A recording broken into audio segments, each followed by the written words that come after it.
بسم اللہ الرحمن الرحیم۔ جناب سٹوری میں نے ایک ہی شیئر کرنی ہے، اور سٹوری یہ ہے کہ کپتان وزیر اعظم پاکستان جناب عمران خان صاحب جو بہت مافیا کرتے رہتے ہیں، وہ خود مافیا کے سامنے کیسے کیسے لیٹ گئے، جھکے، کس طریقے سے بلیک میل ہوئے، اور جناب پھر نیب نے مافیا کی کس طریقے سے انکوائریاں بند کی۔ یہ کیا چکر ہے؟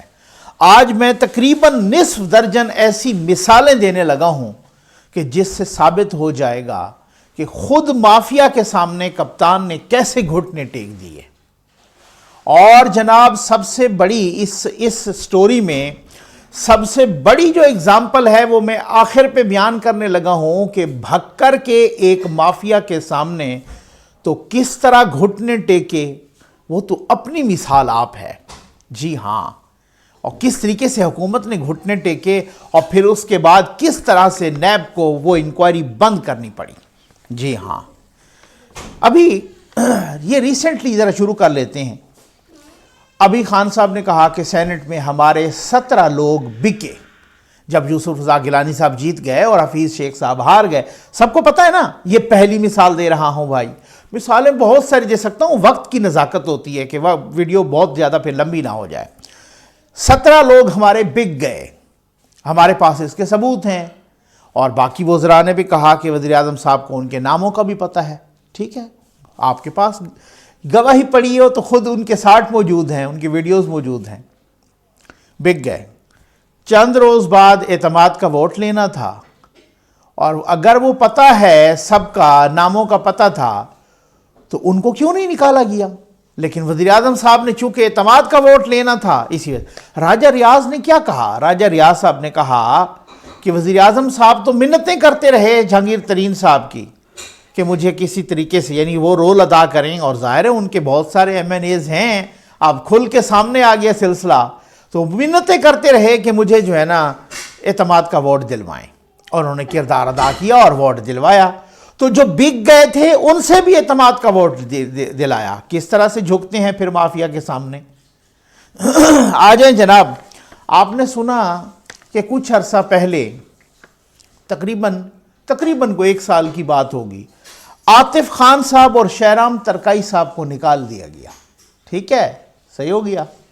اچھا، شہرام ترکائی اور عاطف خان نے وزیر اعلیٰ خیبر پختونخوا پر الزام لگایا کہ یہ کرپٹ ہیں، کرپشن کرتے ہیں۔ دوبارہ جناب شہرام ترکائی صاحب بھی آ گئے، وہ وزیر تعلیم ہے، اور جناب عاطف خان صاحب بھی آ گئے۔ ٹھیک ہو گیا نا، وہ بھی کابینہ میں ہیں۔ تو کیسے جھکتے ہیں پھر کپتان مافیا کے سامنے؟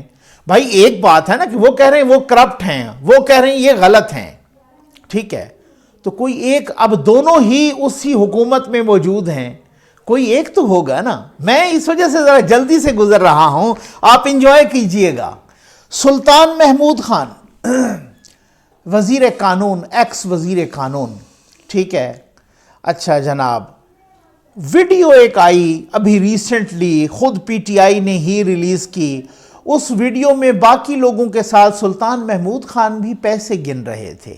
کیا بات ہے جناب، پیسے گن رہے تھے، پھر پیسے تھیلوں میں بھی ڈال رہے تھے، پیسے لے رہے تھے۔ اسی طریقے سے سینٹ کے 2018 والے الیکشن میں یوں سمجھ لے بک رہے تھے۔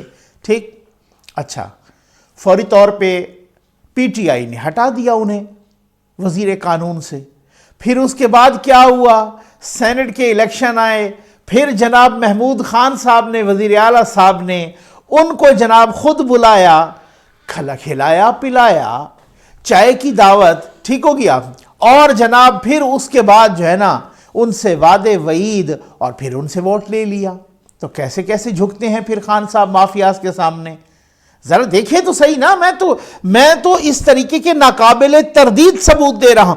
آئیے جناب عمر شیخ صاحب، سی سی پی او لاہور، آتا ہوں میں، بھکر کے مافیا کے سامنے تو حد ہی کر دی کپتان اور پی ٹی آئی کی حکومت نے جھکنے کی۔ لیکن اس سے پہلے عمر شیخ صاحب جو سی سی پی او لاہور، سابق سی سی پی او لاہور گزرے، بڑے تعریفیں کرتے تھے خان صاحب ان کی، اور جناب بڑے زبردست قسم کے آفیسر ہیں اور پتہ نہیں کیا کیا، اور آپ نے سنا یہ ابھی کی تو بات ہے، یہ کوئی ایسی تھوڑی ہے کہ میموری شارٹ ہو جائے۔ لیکن انہوں نے کیا کہا، انہوں نے ایک ٹی وی پروگرام میں آ کے کہا عمر شیخ صاحب نے کہ مجھے قبضہ مافیا کے کہنے پر ہٹایا گیا۔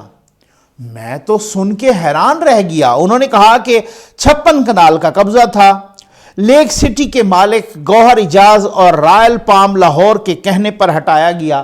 یہ کوئی 3.25 ارب کی زمین تھی، میں وہ قبضہ چھڑانا چاہتا تھا، یہ نہیں چھوڑنا چاہتے تھے۔ 3.25 ارب کی زمین تھی ان کی سوسائٹیز میں، ٹھیک ہے۔ اور ساتھ انہوں نے کہا کہ رول کس نے ادا کیا؟ سی ایم ہاؤس نے، یعنی بزدار صاحب نے، یعنی کہ وسیم اکرم پلس نے، ٹھیک ہے۔ انہوں نے کہا کہ انہوں نے سی ایم ہاؤس نے بہت برا رول ادا کیا۔ یہ موجود ہے ان کا انٹرویو، دیکھ لیجئے گا۔ تو پھر اینکر نے پوچھا کہ آپ کے تو خان صاحب کے ساتھ بڑے میسیجز ہوتے تھے اور بڑی ٹک ٹک چلتی تھی اور بڑے رابطے میں ہوتے تھے، لیکن پھر بھی انہوں نے کہا جی مجھے پھر بھی ہٹا دیا، اور ہٹایا بھی مافیا کے کہنے پر۔ تو مافیا کے سامنے کیسے گھٹنے ٹیکے، کیسے بلیک میل ہوئے، کس طریقے سے گئے؟ آ جائیں جناب بھکر کے مافیا کا کیا چکر ہے۔ نام غضنفر عباس چھینا، بڑی دلچسپ سٹوری ہے بھائی، ٹھیک ہے نا۔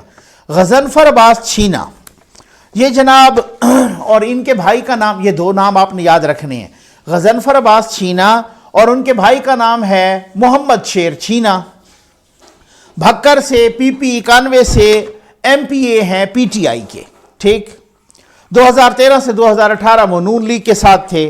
پھر اس کے بعد آپ کو پتہ نا ہوا چلی نا، ٹھیک ہے نا، وہ صاف چلی شفاف چلی والی ہوا، ٹھیک۔ اچھا وہی چلی، اب تو بہت ساری ہوا نکل گئی ہے، لیکن پھر بھی وہی والی ہوا چلی جو چلی تھی یا چلوائی گئی تھی جس طریقے سے بھی، ٹھیک ہے۔ ان کے خلاف نیب کی انکوائری ہو گئی، اور نے کہا کہ جناب نیب کی انکوائری یہ ہے کہ جی اس نے زمینوں پر قبضہ کیا، سرکاری زمینوں پر بھی۔ غضنفر عباس چھینا صاحب نے، ان کے بھائی محمد شیر چھینا صاحب نے اور ان کے باقی کچھ لوگوں نے زمینوں پر، سرکاری زمینوں پر قبضہ کیا، بے نامی زمینیں لیں، ٹھیک، اوروں کے نام پر زمینیں لیں، اور وہ بھی، اور جناب آمدن سے زائد اثاثے، وہی جو نیب بناتا ہوتا ہے وہ کیس بنا دیا، ٹھیک، ان کے خلاف بھی آ گیا۔ اچھا یہ شروع ہوا 31 جولائی 2019 کو۔ ذرا سنیے گا کہ مافیا کے سامنے گھٹنے ٹیکے کیسے کپتان صاحب نے۔ جناب 31 جولائی 2019 کو کیس شروع ہوا۔ غضنفر عباس چھینا نے اس کو چیلنج کر دیا لاہور ہائی کورٹ میں۔ 20 جون کو ان کو آ گیا جناب کال اپ نوٹس کہ پیش ہوں بھائی، ثبوت دیں، یہ زمینیں آپ نے کیسے لیں، یہ فلاں کے نام پہ کیسے لیں، آپ کے اس طرح کے اثاثے اور آمدن سے زائد اثاثے یہ کیسے ہیں، ثبوت کے ساتھ، ریکارڈ کے ساتھ پیش ہوں۔ 20 جون کو ان کو آیا نوٹس، 20 جون 2020 پچھلے سال۔ اچھا جناب 15 جولائی 2020 کو وہ صاحب پیش ہو گئے، غضنفر عباس چھینا صاحب نیب لاہور میں پیش ہو گئے۔ انہوں نے کچھ تو ثبوت اپنے جو ان کے پاس کاغذات تھے لیکن وہ ناکافی تھے۔ انہوں نے کہا جی مجھے 22 جولائی تک کا ٹائم دے دیں، یعنی 5-7 روز بعد کا ٹائم مانگا، میں باقی والے ثبوت دے دوں گا۔ انہوں نے آج تک ثبوت نہیں دیے۔ اس دوران ہوا کیا، یہ ہے وہ ٹرننگ پوائنٹ، ہاں یہ کلائمیکس ہے، یہ کلائمیکس ہے، جیسے فلم کا کلائمیکس ہوتا ہے نا جناب، یہ وہ کلائمیکس ہے۔ اب یہ کلائمیکس آ گیا۔ انہوں نے کیا کیا، انہوں نے ایک فارورڈ بلاک بنا دیا، یاد ہے آپ کو، ٹھیک ہے، فارورڈ بلاک بنا دیا جناب 20-25 لوگوں کا، جیسے اسی طریقے سے اب جیسے جہانگیر ترین صاحب کے پیچھے لوگ کھڑے ہیں، غضنفر عباس چھینا صاحب نے بھی فارورڈ بلاک بنا دیا، اور جناب بزدار صاحب کو کہا کہ تیری ایسی کی تیسی، مسئلہ ٹھیک کہیں گے نا، بزدار صاحب کی ادھر وسیم اکرم پلس، میں اب دیکھتا ہوں کہ کیسے جو ہے نا یہ بچتے ہیں اور کس طریقے سے، اور ہم فارورڈ بلاک، اور جس طریقے سے وہ ہوتا ہے کہ ہم پتہ نہیں اس کو فارورڈ بلاک کو کیا نام بھی کچھ خاص دیا گیا تھا، ٹھیک۔ اس کے بعد کیا ہوا جناب، بس فارورڈ بلاک کا بننا تھا، وہ 15 جولائی کو تو پیش ہوئے تھے نا، 22 کو انہوں نے کوئی ثبوت نہیں دیے، باقی کوئی ثبوت تو دیا نہیں۔ 7 ستمبر 2020 کو لاہور میں نیب کا اجلاس ہوا، اس اجلاس میں انکوائری بند، کلوز، انہوں نے کہا جی ان کے یہ پاک صاف شفاف ہیں، لانڈری میں دھلے ہوئے ہیں، ٹھیک ہے نا، انکوائری بند ہو گئی ان کے خلاف، انہوں نے قبضہ، انہوں نے سرکاری زمینوں پہ قبضہ کیا ہی نہیں ہے، یہ ہوائی کسی دشمن نے اڑائی ہوگی، ٹھیک ہے نا، انہوں نے کب قبضہ کیا ہے؟ انہوں نے کوئی قبضہ نہیں کیا۔ اور پھر اس کے بعد انہوں نے کہا کہ انہوں نے تو کسی کے نام پہ زمین لی ہی نہیں ہے، ان کے تو جو آمدن کے سے ذرائع زیادہ، وہ بالکل ان کی آمدن کے بالکل پیرلل ہیں، جس طرح سے ان کی آمدن ہے ذرائع بھی اسی طرح سے ہیں۔ لو جی ٹھیک ہے، نیب لاہور نے کلین چٹ دے دی۔ 8 تاریخ کو انہوں نے ہیڈ کوارٹر کو بھی لکھ دیا، یہاں اسلام آباد ہیڈ کوارٹر کو، جناب یہ بندہ صاف شفاف ہے، ٹھیک ہے جی، بالکل لانڈری میں دھل کے، بالکل جیسے جناب بالکل اسی طریقے سے صاف شفاف ہو گیا۔ لاہور ہائی کورٹ میں بھی وہ چلے گئے نیب والے، اور اس طریقے سے انہوں نے کہا کہ جی ان کے خلاف وہ جو کیس چل رہا تھا نا آلریڈی لاہور ہائی کورٹ میں، ان کے خلاف تو کچھ بھی نہیں ملا، نہ تو انہوں نے کسی زمین پہ قبضہ کیا، نہ تو انہوں نے جناب کسی کے نام پہ زمینیں لی، ان کے جتنی آمدن ہے اتنے ہی اثاثے ہیں، یہ بالکل صاف شفاف حاجی نمازی پاک، ٹھیک، یہ بالکل اس طرح سے ہیں۔ اور ان کے بھائی کا کیا ہو؟ ان کا بھائی جناب، ان کا بھائی محمد شیر چھینا صاحب پھر کیا لگے؟ Additional advocate general. او کیا بات ہے بھائی، میں کہتا ہوں ٹھیک ہے، یعنی وہی جو نیب کے راڈار پہ تھے پھر وہ ایڈیشنل ایڈوکیٹ جنرل بھی بن گئے۔ ہوا کیا؟ کیسے گھٹنے ٹیکے اب آپ کو پتہ چل گیا ہوگا۔ اور وہ بندہ جو امام بخش نامی بندہ، جس نے بھکر کا، جس نے پورے ثبوتوں کے ساتھ وہ اپلیکیشن دی تھی، وہ درخواست دی تھی، آج اس بندے کو جان سے مارنے کی دھمکیاں مل رہی ہیں۔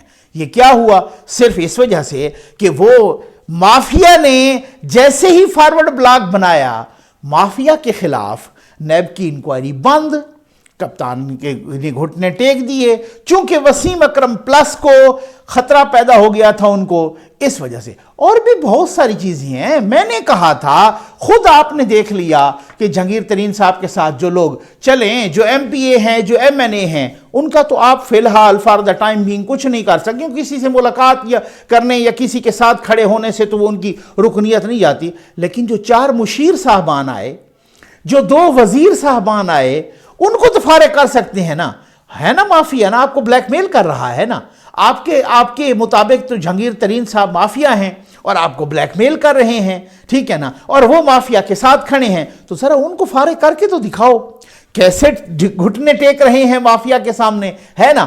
میرے پاس متعدد مثالیں ہیں، میں ابھی مثالیں ساری دے سکتا ہوں، لیکن ویڈیو کا ٹائم اتنا لمبا نہ ہو جائے، یہ پھر کبھی صحیح۔ امید ہے آپ کو ویڈیو پسند آئی ہوگی، آپ کا بہت بہت شکریہ۔